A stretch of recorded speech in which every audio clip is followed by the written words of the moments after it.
In this video, I will show you how to turn off read receipts on Instagram. Firstly, before I start with this explanational video, I need to mention that there is no difference between working on Android or iOS.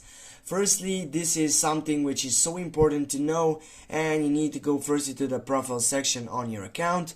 Then you need to go on the three dots by getting on the settings side, and when you get right there, you need to go on that section which is for messages and calls.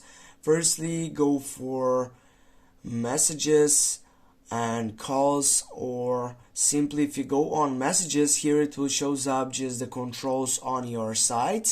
This is why firstly you're gonna get back, go on notifications on the second side.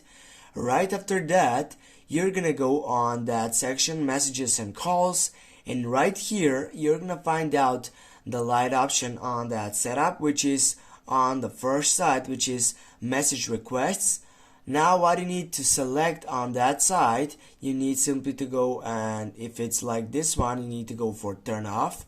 And what you need to do next, simply you need to get back and take that refresh on your profile section, and with this guys we have done it.